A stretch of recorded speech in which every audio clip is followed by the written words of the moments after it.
let's talk about your job and your background. You're known in Washington as our financial diplomat. What does that mean? You know, it's a funny term, and I can't say that that's a term that I thought would be applied to this job, but it is frequently used.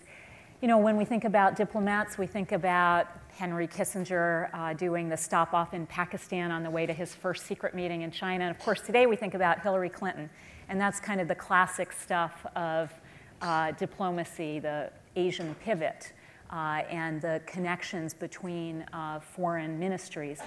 But in today's world, where we are so deeply interconnected, and we've seen it as the euro area crisis has unfolded, it is the relationship between treasuries, between finance ministries, and other finance ministries abroad, between central banks, where the kind of most consequential decisions lie. And so it falls to people like myself to spend a lot of time working with other financial officials around the world in the most important markets to try to get them to take into account the impact back here on jobs and exports of their decisions on things like debt and pensions, the most domestic of economic decisions. So you're trying to persuade countries to do what we want in some ways, correct? That is, in short, you know, if you think about our relationship, for instance, with China, what we are trying to do is help inform a set of policy choices in China that will help rebalance their economy in a way that we think is both good for Chinese consumers, but also, importantly, much better and more balanced for American workers and American businesses. And so we're trying to get them to make choices that we think at the end of the day are going to be important for them as they make this transition. You know, they are going to need to protect intellectual property, in part because it's important to our companies here, but in part because they're not going to have a high-value economy if they don't do that. So going back to Europe, and I do want to get into China, but going back to Europe, your job over the past year really was to coax these countries into building a firewall around their systems so that the crisis wouldn't spread. Tell us about that and what you learned. What were your, in Europe in particular, your 3 persuasive diplomacy rules? What works? Well, I think the first thing that I think it's extraordinarily important is you have got to have a plan. So when we sit down with our European counterparts, we have a very clearly defined idea about what's necessary, what are the next steps that are necessary to navigate this crisis. And they're informed by our own experience, how we move to get out ahead with overwhelming force of the financial markets crisis here. So first, you got to have a plan. I think, secondly, it's very important to understand their constraints. So you can't tell them to do the 2 things that they'll never get approved in Parliament. You've got to be knowledgeable and attuned to what their own political constraints are. And then the third is, of course, to build trust. And I think this is true of any negotiation. There is no zero-sum win in international financial diplomacy. We have to help other countries win by taking actions that are good for their countries and good for us, good for the system. So you grew up in Poland and Germany, the daughter of a Foreign Service officer during the Cold War. You speak fluent German. How did that growing up shape your ability to work within Europe? Yeah, so let me start by saying rumors of my linguistic skills are hugely overstated. Okay.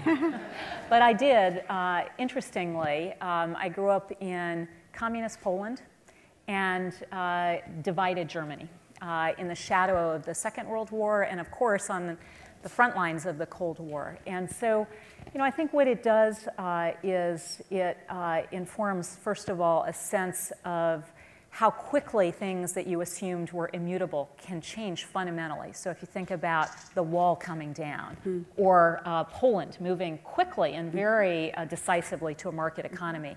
And we've got to be always looking for those opportunities to see those decisive shifts.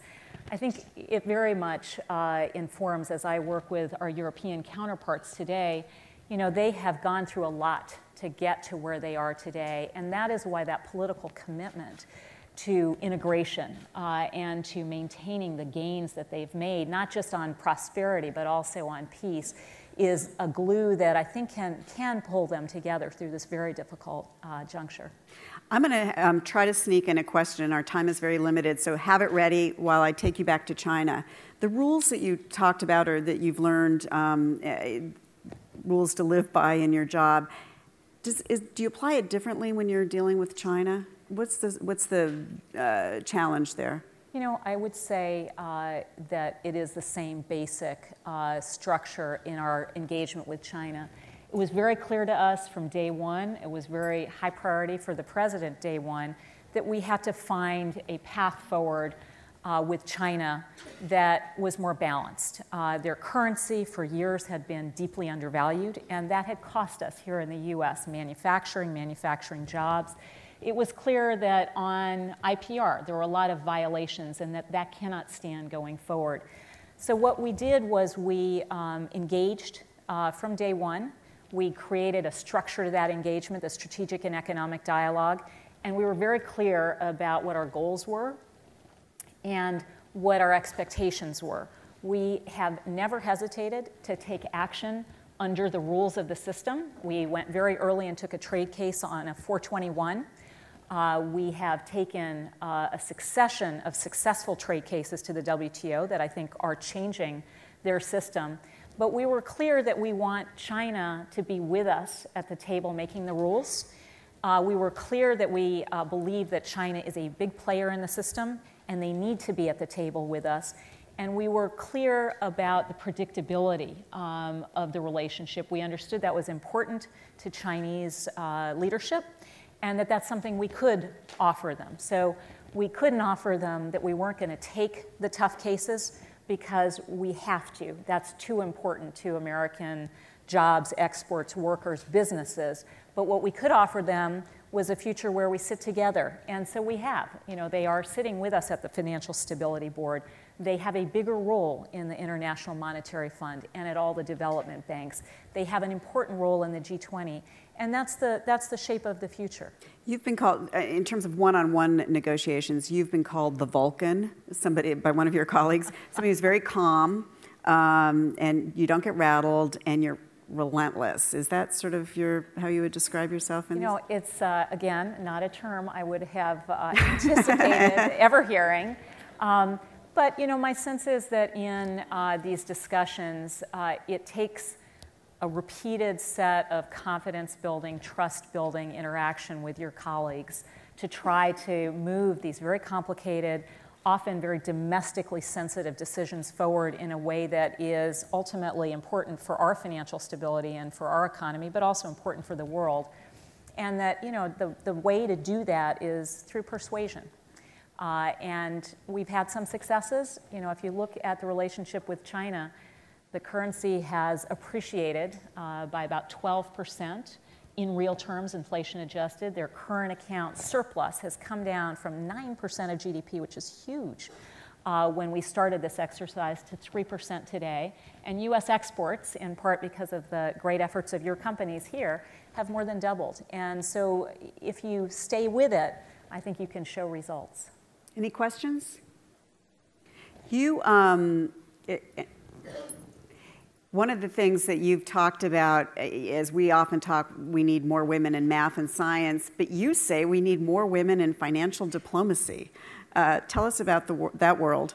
Well, it's funny, you know, I had been working with my G20 colleagues, that is, my counterparts in finance ministries and central banks from the 20 largest economies in the world, for over a year, when one day we gathered for a group photo. And they distributed this photo at all the seats in the room. And, you know, it's a picture of, you know, 40, 50 men and one woman. And it was distributed at our seats, and one of my colleagues picked it up, and he looked at the picture, and he looked at me, and he said, "Do you know you're the only woman in the room?" So, you know, if you look at the world of treasuries, finance ministries, central banks, if you look around the table, there are more women leaders, which is a great thing, heads of state, around that table than there are heads of central banks and heads of treasuries. There are actually a lot of women in international finance. They're coming up. They're very talented women, and we all need, I think, to just encourage them. Great. Well, thank you so much. I'm sorry this was so short, but this is fabulous. It's a pleasure. Thank you.